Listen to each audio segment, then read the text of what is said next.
consultarle luego de saludarlo, abogado. ¿Usted cree que el endurecimiento de las leyes, de las penas, puede ayudar en alguna medida al combate de la delincuencia? Porque esto es un fenómeno que se da siempre, ¿no? En los países donde crece la violencia, como por ejemplo en Ecuador, inmediatamente, de manera paralela, aparecen las opciones o las iniciativas de endurecer las penas. ¿Ayuda o no ayuda esto? Muchas gracias, Jimmy. Un saludo a todos y a todas por allá, desde la fría y cálida Cuenca. Un abrazo.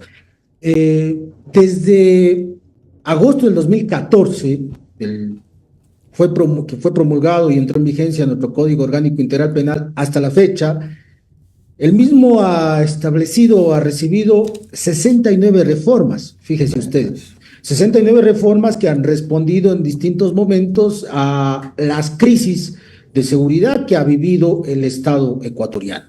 La última reforma fue establecida en marzo del 2023, recordarán ustedes, cuando estallaron las últimas crisis carcelarias en el Ecuador, y el señor presidente de la República en esa época, Guillermo Lasso, planteó la necesidad de endurecer las penas, crear nuevos delitos, como por ejemplo el de reclutamiento de menores de edad, incrementar la pena en delitos como la delincuencia organizada o crear el tipo penal de terrorismo dentro de las cárceles. Fue la última reforma. Y hoy en día, dentro de la Asamblea Nacional, se encuentran, digamos, en bandeja 39 propuestas de reforma al Código Orgánico Integral Penal, que entendemos será acumulada y también entrarán en debate. Entonces, ahí cabe la primera reflexión. La reforma y el endurecimiento de penas en el ámbito de un código penal es la solución a los problemas que tiene la sociedad con respecto a la seguridad. Esto en el caso del Ecuador, mi respuesta sería que no. Puesto que el derecho penal, que es el derecho que sanciona, que encarcela, que persigue el delito, solamente actúa cuando precisamente el sistema falló. ¿Y cuándo falló el sistema en este caso? El sistema falló en educación, el sistema falló en salubridad, en salud, en recreación, en deporte, en cultura, en definitiva, en oportunidades para los sectores populares, para la gente de a pie. Y frente a aquello, efectivamente, la reforma a lo que hemos tenido, no digamos, o el endurecimiento de penas no sería la alternativa. Otro ejemplo, más de 8,000 muertos o muertes violentas en lo que va en el Ecuador del año, por una parte, pero por otra parte, varios estados de excepción que no han resuelto los problemas que tiene el Ecuador. Entonces, el problema es estructural, y ese problema estructural no se resuelve simplemente con normativa, política criminal, o en el caso de que vivimos en el Ecuador, de populismo penal o demagogia normativa, que en definitiva no responde a la realidad que vive el Ecuador. Abogado, buen día. Omar Jaén le saluda. ¿Cómo está? Gracias por su tiempo. Abogado, la pregunta es, y con su conocimiento y experiencia, ¿cómo se puede rehabilitar o qué se tiene que hacer con los miserables que ayer mataron a 4 niños? ¿Qué se puede hacer? Porque la gente dice, ay, ya van a salir con que sí, que es el problema, que no recibieron educación, pero estamos hablando de tipos que asesinaron a 4 niños, 6 meses, 3 años, 7 años. ¿Qué se puede hacer con ese tipo de personas? Bien, gracias, Omar. En primer lugar, no se puede apagar el fuego con gasolina. ¿Y por qué digo esto? Tenemos un Código Orgánico Integral Penal que permite distintas técnicas investigativas, actuaciones investigativas que le dotan a la Policía Nacional, a Fiscalía General del Estado y a los jueces para perseguir el delito. Y en este caso, los delitos como execrable, como lo que vivió en el Guasmo esta familia, obviamente pueden ser perseguidos y tener eficiencia por parte del Estado. Pero hay un problema, estimado Omar. ¿Cuál es el problema? En primer lugar, que el presupuesto para seguridad en el Ecuador no existe, por un lado. Por otro lado, es que el narcotráfico está tan permeado en el Estado que efectivamente tenemos una policía, tenemos militares que están contaminados y en ese marco efectivamente existe impunidad. Pero también la impunidad parte en el tema de la administración de justicia o fiscales que en este caso no persiguen el delito. Pero obviamente también existe el caso de que hay una Policía Nacional que no cuenta con la indumentaria suficiente para enfrentar el delito y unidades que han sido casi descabezadas. Pero también el problema está en que los sueldos y salarios de policías, militares, jueces y fiscales, agentes penitenciarios son tan bajos que son permitidos o permite la permeación por parte del narcotráfico en el caso del Ecuador. El Ecuador hoy en día vive una situación tan grave en el tema del crimen organizado que fíjese usted, solamente en estadística tenemos más de 22 organizaciones criminales en el país, que bordean cerca ya de los 50,000, digamos, personas que pertenecen a estas organizaciones, frente a una policía que tiene 47,000 efectivos. De manera clara, no van a poder enfrentar el delito. Claro está, necesitamos mayor presupuesto para seguridad, tecnificar a la policía, incrementar los salarios, reforzar las unidades y en este caso perseguir a estas personas que efectivamente no merecen perdón ni impunidad. Pero la impunidad se sigue manteniendo en estos casos y yo hago una reflexión. ¿Cuántos casos de sicariato o de asesinatos en esta última etapa de personas inocentes han sido resueltos por la policía o fiscalía? Casi ninguno o muy pocos dentro de la estadística. Y obviamente esta realidad responde no a un tema normativo, porque la norma existe para perseguir estos delitos, sino a un tema de eficiencia de presupuesto y obviamente de ejecución, de voluntad política que en este caso lamentablemente no existe. Y yo creo, lamentablemente tengo que decirlo así, que el crimen sucedido en el Guasmo obviamente va a tener chivos expiatorios y no va a atacar o a encontrar a los verdaderos responsables, que no están tampoco solamente en los que ejecutaron, que deben ir a la cárcel, sino también a los autores intelectuales o mediatos que efectivamente están detrás de estos crímenes. Abogado, y obviamente las grandes organizaciones criminales. Hace breves minutos la ministra Palencia acaba de informar que ya se ha detenido a presuntos implicados en este crimen atroz. Esos pasos escalonados ya no los conocemos. La pregunta es, si que se llega a comprobar que estas personas realmente fueron las que asesinaron a estos niños, ¿hasta cuántos años podrían guardar prisión?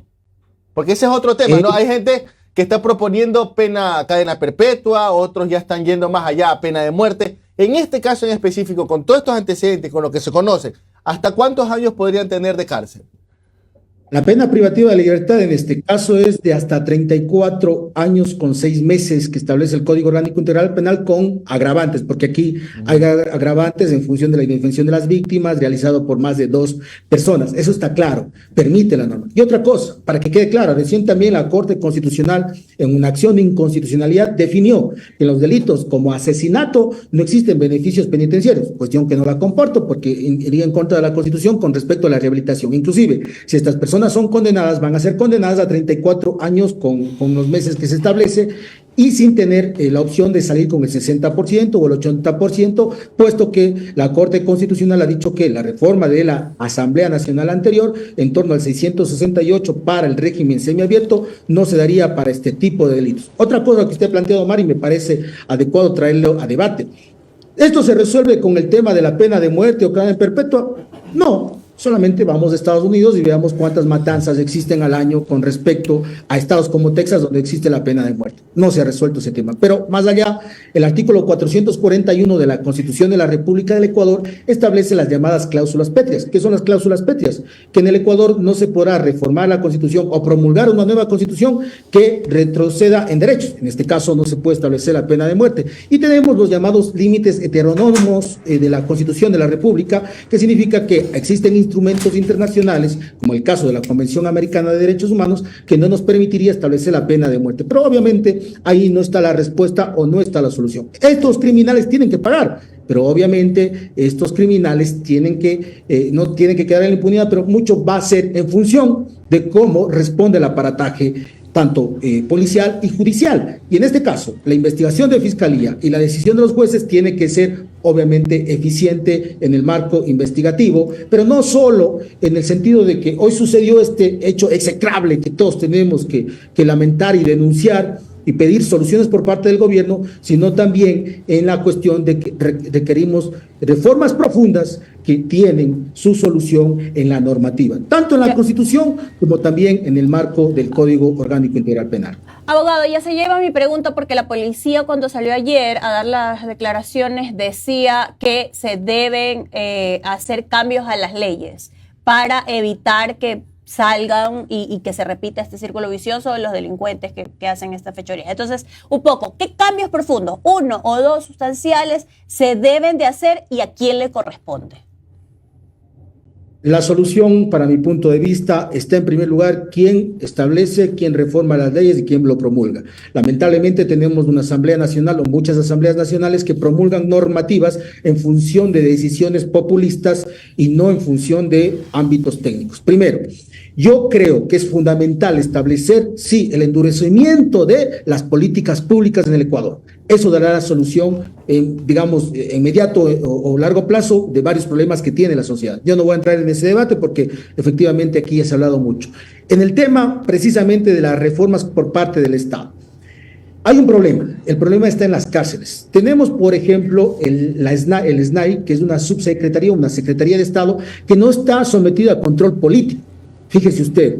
Entonces, el director del SNAI no responde a una fiscalización, sino responde al Ejecutivo. Y por lo tanto requerimos que el SNAI también sea fiscalizado por parte del Ejecutivo o la función de participación social en torno precisamente al marco de que el SNAI es la parte más débil en el ámbito digamos, del sistema penitenciario y que de alguna forma tiene que ser reformado a profundidad y requiere ser sometido a un mayor control. Otro tema está en la solución de tecnificar a la policía, de darle más presupuesto y obviamente esto tiene una respuesta en el ámbito normativo y como dije, en incrementar los sueldos y salarios para policías o guías penitenciarios. Fíjese usted, un guía penitenciario gana $1,200. En el Ecuador se dice, según UNDOC, que se lavan más o menos más de 10,000 millones de dólares por el tema del narcotráfico y cerca del 10% se dice por lo menos de agentes penitenciarios están sometidos a las coimas. Entonces necesitamos una reforma en el ámbito penitenciario y también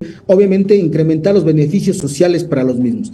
Otra solución está en perseguir los delitos como el caso del testaferrismo. En el Ecuador casi no existen sentencias condenatorias de testaferros. El dinero que se lava por el narcotráfico y obviamente está en manos de testaferros no ha sido o no es perseguido. Otro tema está en cómo perseguir el lavado de activos, que es un delito muy complejo desde la perspectiva del derecho penal económico, pero en este caso la Fiscalía General del Estado poco o nada hace para aquello. En definitiva, hay un problema en el país de dos ámbitos. Uno, el tema del crimen organizado para su persecución y otro, los delitos de cuello blanco. Por eso, si usted ve las estadísticas de cárceles, digamos, de personas en las cárceles, es que el 35% no tiene sentencia condenatoria y la mayoría están por delitos contra la propiedad. Entonces, el tema está, o la solución está precisamente en perseguir los delitos más graves y obviamente los delitos de cuello blanco que no han sido perseguidos. ¿Por qué? Porque lamentablemente en este sentido no existe una política de enfrentamiento para aquello. Entonces, yo sigo ratificando. O sea, el problema no está ya en más reformas, sino está en cómo empujar la normativa que tenemos y hacerla válida en el caso del Ecuador, que no la estamos haciendo válida y obviamente este desconocimiento de la gente hace que los políticos se aprovechen y utilicen un discurso demagógico para obviamente ganar adeptos y en este sentido no dar tampoco ninguna solución a los problemas reales que tiene el Ecuador. Le agradecemos, abogado Daniel Carbo, por estos minutos de su valioso tiempo. Que tenga usted un buen día. Un abrazo, abogado. El mejor día para ustedes. Muchas gracias. Un abrazo.